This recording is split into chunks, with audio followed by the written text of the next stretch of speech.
anak-anak, bertemu lagi dengan Ibu Isti Indartanti. Kali ini Ibu akan memberikan satu cerita yang sangat bagus buat kalian.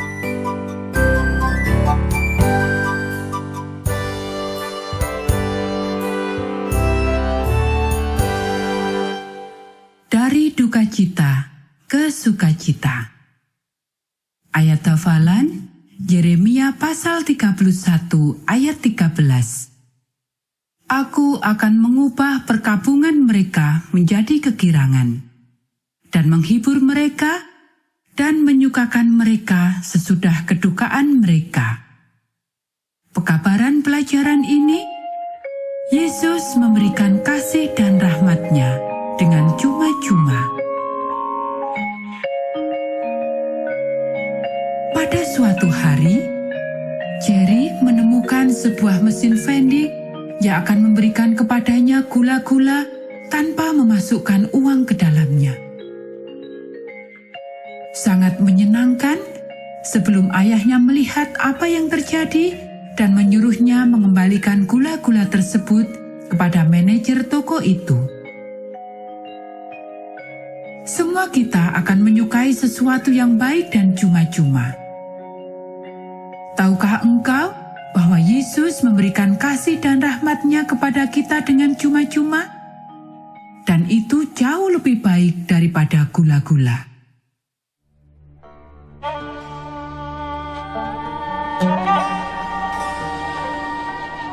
Yesus dan teman-temannya berbicara dan tertawa bersama-sama sementara mereka berjalan di sepanjang jalan yang berdebu.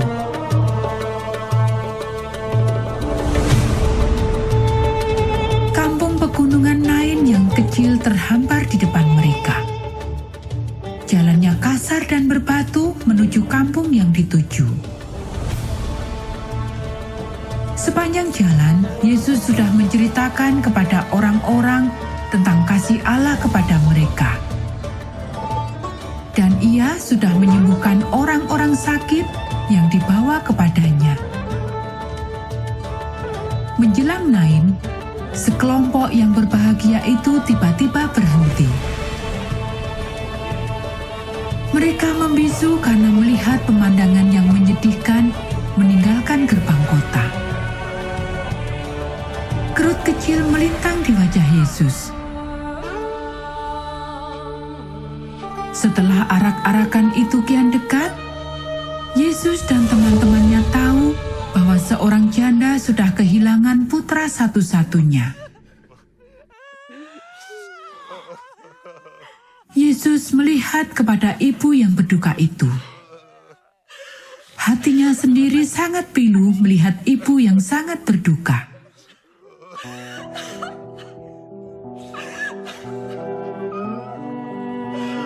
Dia rasakan kesedihan dan kesusahannya, sementara ibu itu meratapi putranya. Dia tahu bahwa ibu itu sudah kehilangan suaminya beberapa waktu sebelumnya.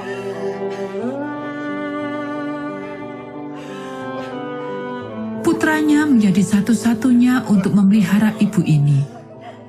Tetapi sekarang dia tidak punya anak lagi. Mungkin dia akan ditinggalkan tanpa uang dan tanpa rumah.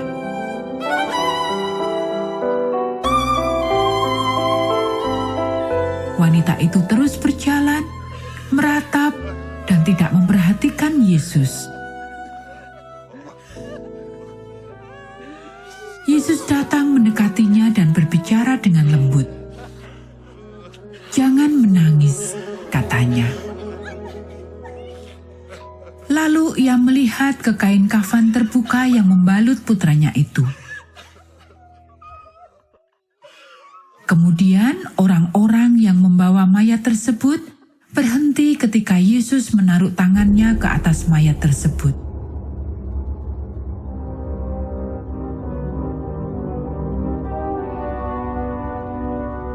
Semua menunggu untuk melihat apa yang akan terjadi berikutnya. Teman-teman Yesus berkumpul. Mereka yang dalam arak-arakan penguburan berdiri tenang di dekat situ. Apakah yang akan dilakukan Yesus? Yesus melihat pada tubuh yang kaku itu. Kemudian dengan suara keras ia berkata, "Aku katakan kepadamu, bangunlah."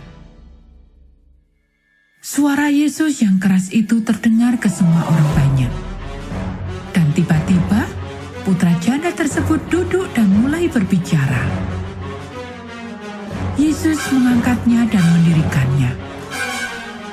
Lalu ia berikan anak itu kepada ibunya. Wanita dan putranya itu saling berpelukan erat. Dan air mata ibu yang penuh duka cita itu berubah menjadi sukacita. Mereka yang menyaksikan mujizat itu kagum. Mereka mulai memuji Tuhan dengan mengatakan, "Seorang nabi besar telah bangkit di antara kita." Kabar tentang Yesus menghentikan perjalanan penguburan tersebar luas. Orang-orang tak pernah mendengar hal yang demikian. Inilah pertama kalinya selama Yesus di dunia, dia menghidupkan seseorang. Tetapi mereka yang ada di sana dan melihat kejadian itu cepat-cepat menceritakannya kepada orang lain.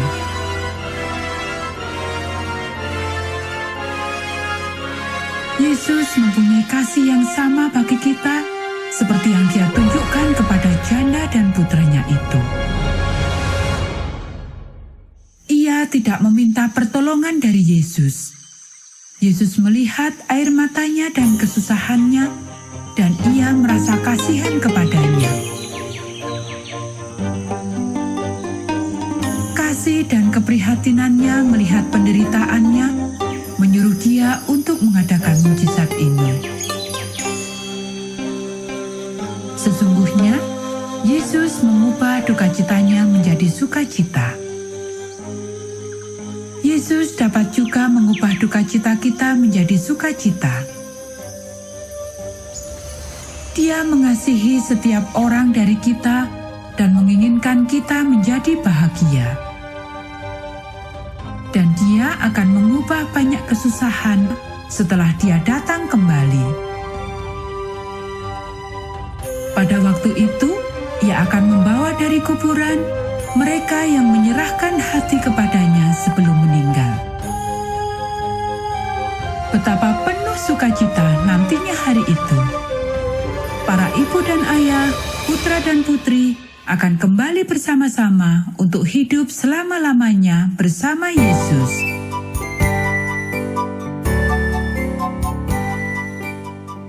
Nah anak-anak, demikianlah cerita kita pada saat ini. Kita akan bertemu kembali pada cerita Alkitab yang berikutnya.